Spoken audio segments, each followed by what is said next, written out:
যেভাবে লেখা আছে সেভাবেই পড়ে শোনাচ্ছি। সিরাজগঞ্জ জেলার গাজীপুর উপজেলার প্রত্যন্ত গ্রাম, সবুজ মাঠ, সরু মেঠো পথ আর মেঘলার শাখা নদীর মৃত ঢেউ এই গ্রামটিকে সাজিয়ে রেখেছে। এখানকার মানুষের জীবন নির্ভর করে কৃষিকাজের, নদীর মাছের ওপর। তবে গ্রামের এক স্থানে পা ফেলতে আজও মানুষ ভয় পায়। দিনের আলো থাকতে সবাই নির্ভয়ে চলাফেরা করে, কিন্তু সন্ধ্যা নামলেই চারপাশটা নিস্তব্ধ হয়ে যায়। আর রাত গভীর হলে ভেসে আসে এক অদ্ভুত কান্নার শব্দ। গ্রামের মাঝখানে দাঁড়িয়ে আছে এক বিশাল প্রাচীনকালের বটগাছ। বটগাছটি যে কত পুরনো তা কেউই জানে না। কারো কারো মতে এটি 2 শতাব্দীরও বেশি পুরনো। তার বিশাল শাখা পোশাকা আকাশ হতে চায়। শেকড় মাটির গভীরে প্রবেশ করে, যেন ভূগর্তের রহস্য খুঁজে বেড়ায়। দিনের বেলায় গাছটির নিচে মানুষজন বসে বিশ্রাম নেয়, ছোটরা খেলাধুলা করে, কিন্তু রাত হলেই গাছটি যেন তার আসল রূপ ধারণ করে। গ্রামের মানুষ বলে রাতে গাছের নিচে গেলে আর ফিরে আসা যায় না। প্রথমে সবাই ভেবেছিল হয়তো এটি মানুষের কল্পনা, কিন্তু কয়েক বছর ধরে এমন ঘটনা ঘটতে থাকলো যা পুরো গ্রামের রাতের ঘুম কেড়ে নিল। রাতের নিস্তব্ধতা ভেঙে হঠাৎ কান্নার আওয়াজ শোনা যেত, কখনো ফুপিয়ে কাঁদার মতো, কখনো করুণ আর্তনাদের মতো। যারা সাহস করে এগিয়ে যেত তারা আর ফিরে আসতো না, কিংবা ফিরে এলেও তাদের চোখের দৃষ্টি ফিরে পেত না।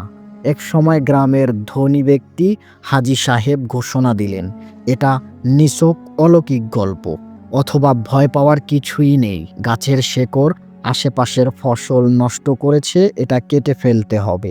সকালবেলা 5 জন কাঠুর এলো কুড়াল হাতে। প্রথম কোপ দিয়ে তারা চমকে উঠল। গাছের গা থেকে বেরিয়ে এলো কারো লাল রক্তের তরল, দেখতে একদম মানুষের রক্তের মতো। কাঠরের আতঙ্কে পিষে ঘটে গেল। কিন্তু হাজী সাহেব হেসে বললেন, তোমরা এত ভয় পাচ্ছ কেন? এটা স্রেফ গাছের রস। তবে ঘটনাগুলো ধীরে ধীরে অস্বাভাবিকতা লাগলো। কাঠরদের একজন রাতে প্রচণ্ড জ্বরে আক্রান্ত হলো, পরদিন আরেকজন হাত কেটে গেল।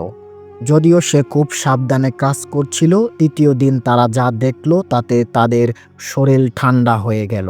গাছের কাটা অংশ রাতারাতি আবার আগের মতো জোড়া লেগে গেছে, যেন গাছটি নিজেই নিজের ক্ষত সারিয়ে তুলেছে। সেই রাতের কাঠুরে আব্দুল করিম একা গাছ কাটতে গেল, কিন্তু সকালে আর তার খোঁজ পাওয়া গেল না। সারাদিন খোঁজার পর বিকেলে তার নিথর দেহ পাওয়া গেল গাছের গোড়ায়। তার শরীরে কোনো আঘাতের চিহ্ন ছিল না, কিন্তু তার চোখ দুটো ছিল বিস্ফোরিত, মুখ হা করা, যেন সে মৃত্যুর মুহূর্তে এমন কিছু দেখেছে যেন তাকে স্তব্ধ করে দিয়েছে। গাছের কান্নার আওয়াজ এবার আরো তীব্র হয়ে উঠল। গ্রামের যুবক রাশেদ সাহস করে বলল, আমি গিয়ে দেখে আসব। সেই রাতে এসে হাতে লঙ্গন নিয়ে গাছের দিকে এগোলো। কয়েকজন দূর থেকে তাকিয়েছিল, কিন্তু কেউ সঙ্গে যেতে সাহস পেল না। রাশেদ গাছের নিচে গিয়ে চিৎকার দিয়ে বলল, কে আসিস ওইখানে? বের হ। কোনো সারা শব্দ নেই, কিন্তু হঠাৎ ঠান্ডা বাতাসের ঝাপটা এলো। গাছের পাতাগুলো কাঁপতে লাগলো, অথচ আশেপাশের কোনো গাছ নড়ছিল না। মাটির নিচে যেন কিছু একটা নড়ছে। এক মুহূর্তের জন্য মনে হলো কারো হাত বেরিয়ে আসছে গাছের শিকড়ের নিচে থেকে। পরের দিন সকালে রাশেদকে পাওয়া গেল গাছের কাছে পড়ে থাকতে। তার শরীর ঠান্ডা, ঠোঁট শুকিয়ে গেছে। সে শুধু ফিসফিস করে বলল, ওরা আমাকে নিয়ে যেতে চায়।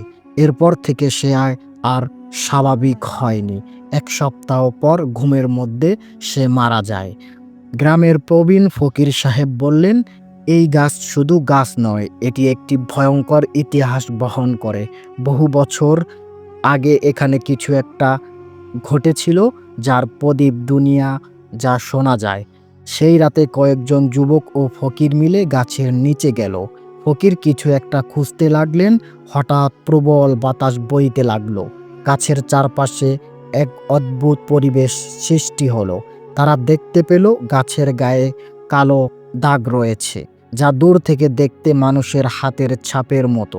ফকির কাপা গলায় বললেন, এই জায়গায় কিছু একটা অস্তিত্ব রয়ে গেছে, এটি কিছু বলতে চায়, কিন্তু কেউ তা শুনতে প্রস্তুত নয়। সে রাতের পর থেকে গ্রামবাসীর গাছের নিচে যাওয়া বন্ধ করে দিল। আজও বটগাছটি দাঁড়িয়ে আছে, তার চারপাশে রহস্যময় বাতাস বইছে। রাত যত গভীর হয় বাতাসের গতি ততই থমথমে হয়ে আসে।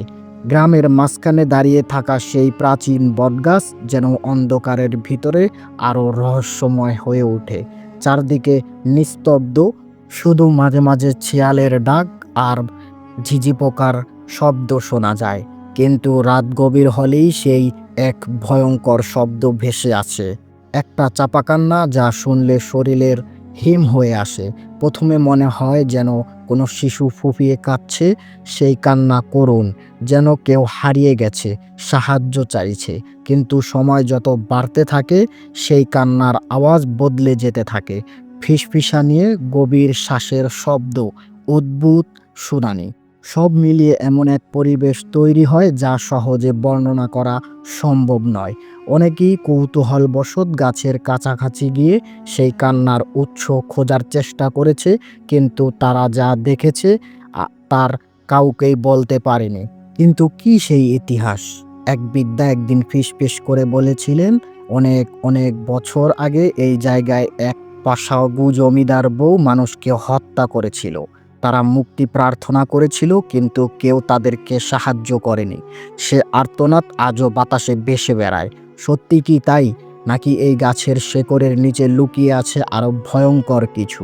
কেউ জানে না, কিন্তু সবাই জানে, রাতের গভীরে কেউ যদি একবার গাছের ছায়ায় ঢোকে তাহলে সে আর আগের মতো থাকে না। আজও গাছটি দাঁড়িয়ে আছে, তার চারপাশে রহস্যময় বাতাস বইছে। রাতের অন্ধকারে কেউ কেউ বলে তারা গাছের নিচে অদৃশ্য কারো ছায়া দেখেছে। কেউ বলে তারা শুনেছে নিঃশ্বাসের শব্দ। আর কেউ বলে তারা অনুভব করেছে গাছের নিচে কেউ বসে তাদের দিকে তাকিয়ে আছে। কিন্তু সাহস করে এগিয়ে যাওয়ার মতো মানুষ আর কেউ নেই। কেউ আর জানতেও চায় না গাছটি কেন কাঁদে। এই বলে ওনার ঘটনাটি শেষ করলেন। ঘটনাটি শুনে একটুও যদি আপনাদের ভালো লেগে থাকে, আমাদের চ্যানেলটি সাবস্ক্রাইব করে পাশে থাকবেন। দেখা হবে পরবর্তী কোনো ভৌতিক ঘটনা নিয়ে। সবাই ভালো থাকবেন, নিজের খেয়াল রাখবেন।